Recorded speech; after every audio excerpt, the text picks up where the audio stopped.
Peut-on acheter au Mexique une propriété en tant qu'étranger? Bienvenue à toi dans cette nouvelle vidéo et aujourd'hui on va parler de l'achat immobilier au Mexique lorsqu'on est un étranger. Peut-être même que parmi certains d'entre vous, vous vous demandez si tout simplement l'achat immobilier est possible au Mexique lorsqu'on est un étranger. Il est assez courant d'entendre parfois, certains le disent, qu'on peut seulement louer entre guillemets le terrain pendant une certaine durée au Mexique mais qu'on n'est jamais vraiment propriétaire. Alors dans cette vidéo, je vais essayer de démystifier un peu tout ça et de donner des informations concrètes afin de comprendre parfaitement l'achat immobilier ici au Mexique. On va pas se mentir, il y a pas mal de fausses croyances et de mauvaises informations qui circulent sur le net. Donc cette vidéo a pour but de clarifier assez rapidement et simplement la situation pour peut-être t'aider dans un prochain projet d'achat immobilier ici au Mexique. Avant de commencer la vidéo, je te demande simplement de mettre un petit j'aime et de t'abonner à la chaîne. Avec ces vidéos et aussi mon site internet vivreaumexique.com, je couvre l'ensemble des sujets que tu dois connaître si le Mexique t'intéresse. Je te recommande donc de t'abonner afin de ne pas louper les futures vidéos qui vont sortir. Alors je divise cette vidéo en 3 parties. La première partie va concerner toutes les propriétés dans la zone restreinte.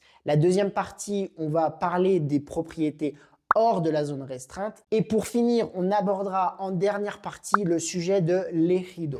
Acheter une propriété dans la zone restreinte. Alors c'est très certainement de là que vient l'idée selon laquelle au Mexique, on ne peut pas acheter de propriété en tant qu'étranger.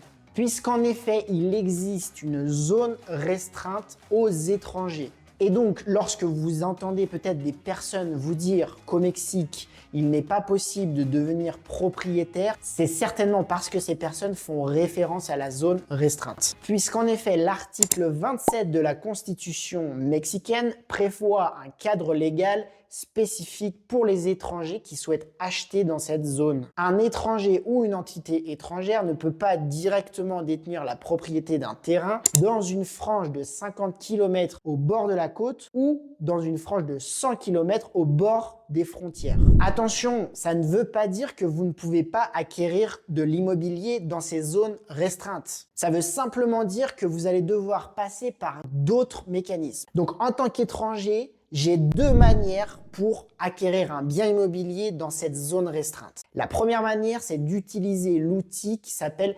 fideicomiso. La deuxième manière, c'est en créant une structure juridique, une entreprise. La deuxième, c'est assez simple, donc c'est créer une société pour acquérir à travers cette société la propriété d'un terrain. Je ne vais pas y revenir plus en détail que ça puisque ça concerne des situations assez précises et en soi, il n'y a rien de compliqué là-dessus.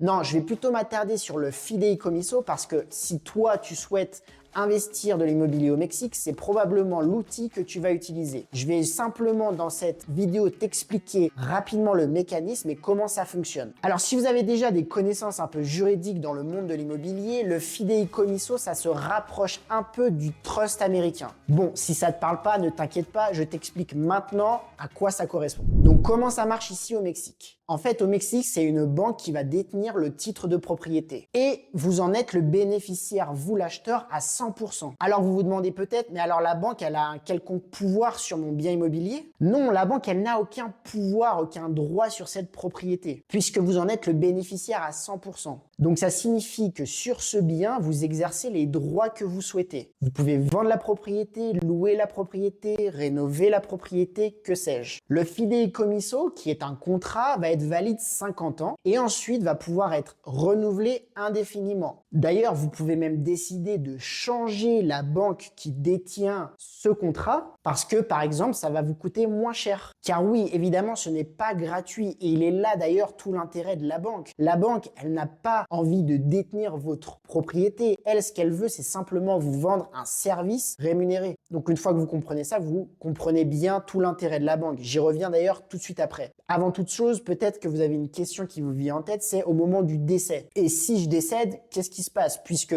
en général, lorsqu'on investit dans l'immobilier, le but, c'est de constituer un patrimoine et ce patrimoine, très probablement, on a envie de le transmettre à nos héritiers. Eh bien, si vous avez compris le fonctionnement du fideicomiso, vous avez avez tout à fait compris que les héritiers vont être bénéficiaires à 100% de ce fideikommisso et donc de la propriété. Ça va donc se transmettre automatiquement à vos héritiers. Donc je reviens rapidement à la rémunération de la banque. Il va y avoir un coût au moment de la constitution et un coût, on va dire, de maintenance, c'est-à-dire qu'il va y avoir un coût annuel pour maintenir votre fideikommisso. Alors ici, je vais vous donner des tranches assez larges, mais annuellement, on va être environ entre les 500 et les 1000 euros. Également, question additionnelle peut-être, qu'est-ce qui se passe si vous ne payez pas les frais ou que vous êtes en retard? Est-ce que du coup, là, dans cette situation, la banque obtient un droit sur la propriété? Toujours pas. Elle va peut-être vouloir vous facturer des intérêts de retard ou elle pourra aussi se rémunérer au moment de la revente du bien. Mais tout cela est rien d'anormal, on est d'accord. Encore une fois, si vous avez des doutes, soyez rassurés. C'est un instrument juridique très sûr.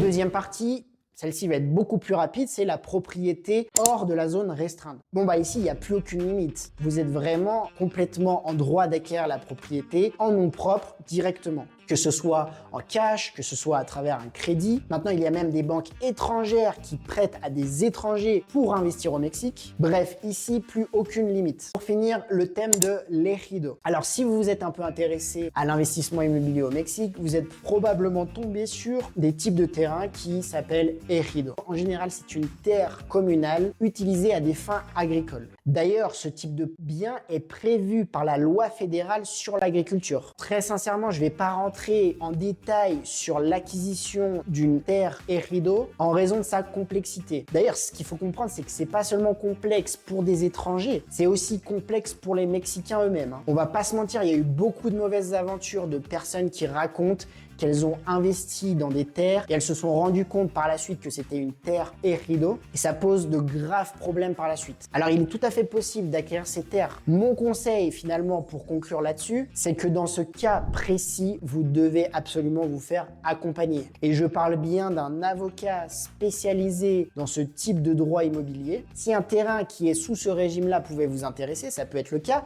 parce que parfois il y a des terres qui sont extrêmement bien localisées. Ma recommandation, c'est de vous faire accompagner d'un avocat. Donc vraiment, renseignez-vous sur un avocat spécialisé en droit immobilier. Pour conclure, évidemment, je n'ai pas couvert l'intégralité du processus d'achat immobilier au Mexique. Ça va faire partie de nombreuses vidéos qui vont être sur la chaîne. Donc n'hésite pas à t'abonner si ce sujet t'intéresse. En attendant, je t'invite à cliquer sur la vidéo qui s'affiche. Et puis moi, je te dis à la prochaine. Hasta luego.